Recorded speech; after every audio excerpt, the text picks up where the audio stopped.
India కూటమికి కొత్త ఏడాదిలో కొత్త సవాళ్లు స్వాగతం పలుకుతున్నాయి. మరికొన్ని నెలల్లో జరగనున్న సార్వత్రిక ఎన్నికలు కూటమికి అగ్ని పరీక్షలా మారాయి. ఈ తరుణంలో ఆసక్తికరమైన విషయం ఏంటంటే ప్రత్యర్థి బీజేపీ నుంచి ఎదురయ్యే సవాళ్ల కంటే ఇండియా కూటమిలో మిత్రపక్షాల నుంచే ఎక్కువ ఛాలెంజెస్ ఎదురవుతున్నాయి. ఇంటి పోరు కూటమిని సతమతమయ్యేలా చేస్తోంది. ముఖ్యంగా సీట్ల పంపకం, సర్దుబాటు విషయంలో ఏకాభిప్రాయం సాధ్యమేనా అన్న ప్రశ్న వినిపిస్తోంది.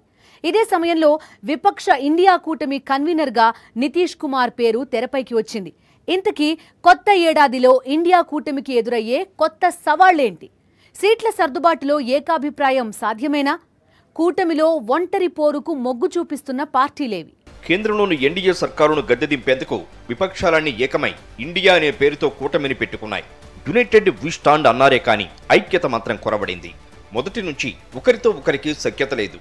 అందరి ధ్యేయం బీజేపీని గద్దె దింపడమే అయినా ఏ ఒక్కరూ తమ యుగోలను పక్కన పెట్టడం లేదు. ఇదంతా చూస్తుంటే ఇల్లు అలకగానే పండగ కాదు అనే సామెత గుర్తుకొస్తోంది. అంటే కూటమి పెట్టగానే సరిపోదు. ఆ కూటమి ఏ లక్ష్యంతో పెట్టారో ఆ దిశగా బలమైన అడుగులు పడాల్సిన అవసరం ఉంది. అప్పుడే ఆ కూటమి ఏర్పాటుకు ఒక అర్థం ఉంటుంది. ఈ ఇండియా కూటమి ఏర్పాటైన నుంచి అలా బలంగా అడుగుపడినట్టు ఎక్కడా కనిపించలేదు. ఈ కూటమిని లీడ్ చేస్తున్నట్టుగా కనిపిస్తున్న కాంగ్రెస్ పార్టీ సైతం ఒంటెద్దు పోకడలకే పోతోంది. మొన్నటికి మొన్న జరిగిన 5 రాష్ట్రాల ఎన్నికల్లోనూ ఒంటరి పోరుకే మొగ్గు చూపింది. చివరకు చేతులు కాల్చుకుంది. ఒంటరి పోరుకు పోయి తప్పు చేశామని ఒప్పుకుంది. ఇక ఇదే కూటమిలోని మిగతా పార్టీల తీరు కూడా ఇటు అటుగా అలానే ఉంది. తాజాగా కూటమి ప్రధాన అభ్యర్థిగా ఖర్గే పేరును తెరపైకి తెస్తే ఒక్కసారిగా పెదవి విరుపులు మొదలయ్యాయి. కొందరు కూటమి మీటింగ్ నుంచి అర్ధంతరంగా బయటకు వెళ్లిపోయారు. పరిస్థితి అర్థం కావడంతో ఖర్గే దాన్ని కవర్ చేసే ప్రయత్నం చేశారు. ఇప్పటికిప్పుడు ప్రధాని అభ్యర్థిని ప్రకటించాల్సిన అవసరం లేదని, ఎన్నికల తర్వాత దాని సంగతి చూద్దామంటూ దాటవేశారు. ఇప్పుడు కొత్తగా కూటమి కన్వీనర్గా బీహార్ సీఎం నితీష్ పేరు తెరపైకొచ్చింది. ఈ దిశగా నిర్ణయం తీసుకునేందుకు విపక్ష నేతలు ఈ వారంలో వర్చువల్గా భేటీ కానున్నారు.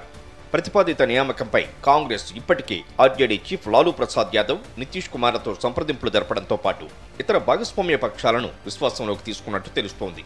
నితీష్ కుమార్ సైతం ఈ విషయమై శివసేన చీఫ్తో చర్చలు జరిపారు. ఢిల్లీ సీఎం ఆప్ చీఫ్ కేజ్రీవాల్ సైతం ఈ ప్రతిపాదనకు అంగీకరించారని తెలుస్తోంది.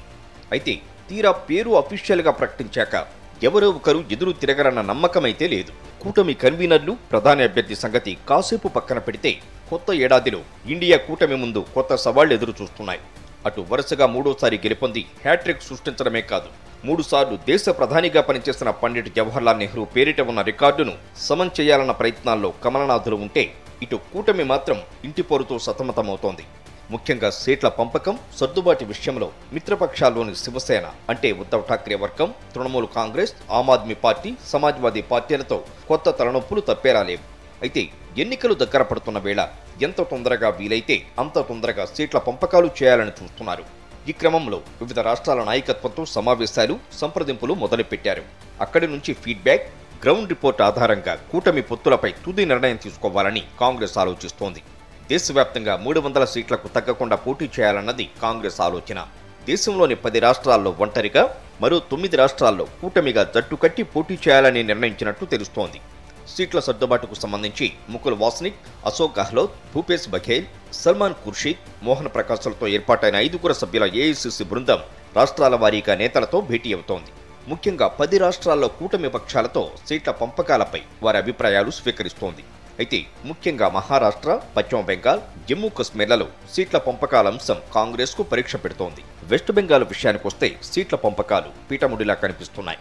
పశ్చిమ బెంగాల్లో 2019 లోక్సభ, 2021 అసెంబ్లీ ఎన్నికల ఫలితాల ఆధారంగా కాంగ్రెస్కు 2 ఎంపీ సీట్లు ఇస్తామని అధికార తృణమూల్ కాంగ్రెస్ ఇప్పటికే తేల్చి చెప్పింది.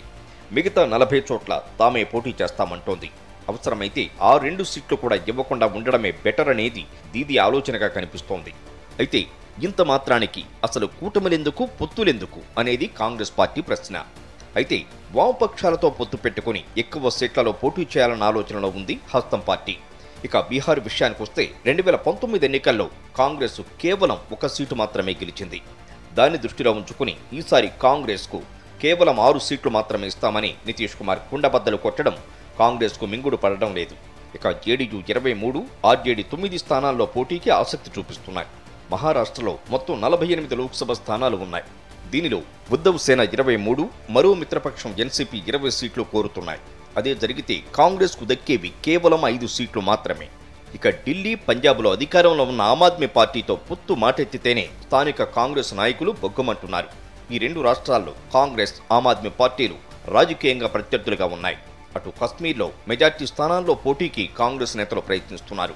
నేషనల్ కాన్ఫరెన్స్ కు ఎక్కువ సీట్లు వద్దంటున్నారు.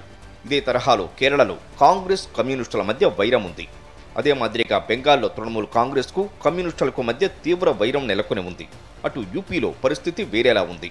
మేము సీట్లు కోరే పరిస్థితిలో లేము, ఇచ్చే స్థాయి మాది అంటూ ఉత్తరప్రదేశ్లో బలమైన ప్రాంతీయ పార్టీగా ఉన్న సమాజ్వాదీ పార్టీ అధినేత అఖిలేష్ యాదవ్ కొద్ది నెలల క్రితం చేసిన వ్యాఖ్యలు ఇక్కడ చర్చనీయాంశం.